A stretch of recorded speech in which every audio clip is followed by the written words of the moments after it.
The Curse of the Bell Witch, Part 1, The Whispering Shadows. The year was 1817 and the Bell family farm in Adams, Tennessee was thriving. John Bell, a hard-working farmer, had settled there with his wife, Lucy, and their children. The lush fields of the Red River Valley provided a good life for the Bells, and they were well-respected members of the community. One autumn evening, as the sun dipped behind the hills, John Bell wandered through his cornfield. The golden stalks rustled softly in the cool breeze, but something felt off. A strange stillness hung in the air, as if the earth itself were holding its breath. Then he saw it.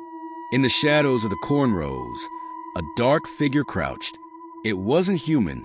Its form was twisted, its eyes glinting like embers in the fading light. John froze, his heart pounding in his chest.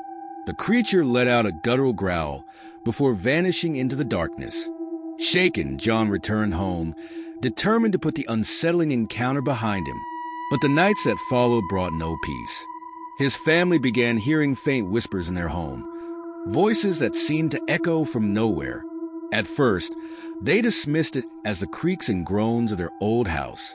But as the whispers grew louder, more distinct, fear began to take root. Part 2. The haunting begins. One night, John's youngest daughter, Betsy, woke up screaming. She claimed an invisible force had pulled her hair and slapped her face. The family rushed to her room, but there was no one there. Her cheeks bore red marks, as if struck by unseen hands. As days turned into weeks, the torment escalated. Objects moved on their own, doors slammed shut without cause, and the whispers turned into full sentences, taunting and mocking the family. The entity seemed particularly fixated on Betsy, who suffered the brunt of its wrath. Word of the haunting spread quickly through the community. Neighbors, curious and skeptical, visited the Bell home. To their horror, many witnessed the strange phenomena firsthand. Chairs slid across the floor, candles extinguished themselves, and the disembodied voice mocked them, revealing knowledge of their secrets and fears. The entity soon identified itself. It claimed to be the spirit of Kate Batts, a woman who had once lived nearby. According to local lore, Kate had been wronged by John Bell in a land dispute years before her death. The spirit, now referred to as Kate, declared its purpose: to torment John Bell and his family. Part 3. The Spirit's Power. The Bell Witch's power seemed limitless. It could mimic voices, move heavy objects, and even appear as a spectral figure. One day, a neighbor named James Johnston stayed overnight to investigate. As he prayed with the bells, the spirit lashed out, mocking his faith and slapping him across the face.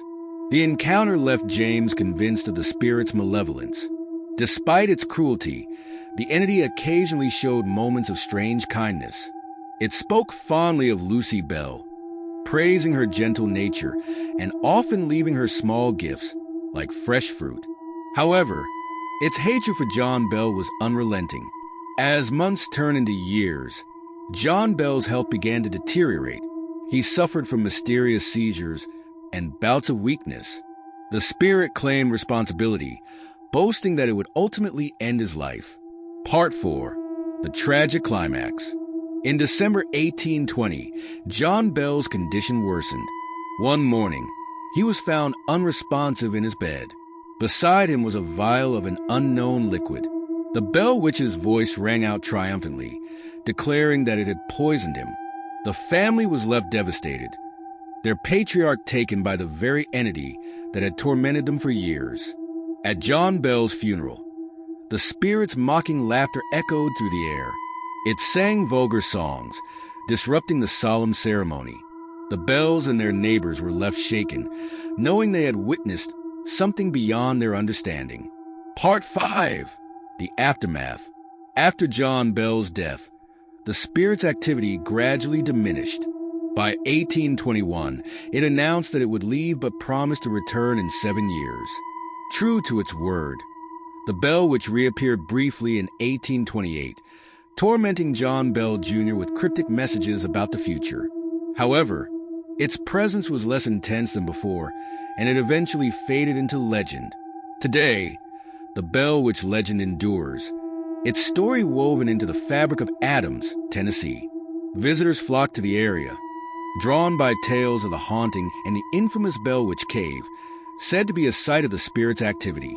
While skeptics dismiss the legend as folklore, others believe it to be a chilling reminder of the unknown forces that lurk beyond the veil.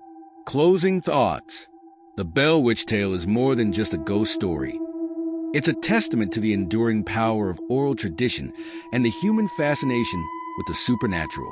Whether fact or fiction, the story of the Bell family's torment continues to captivate and terrify, ensuring that the legend of the Bell Witch will never be forgotten.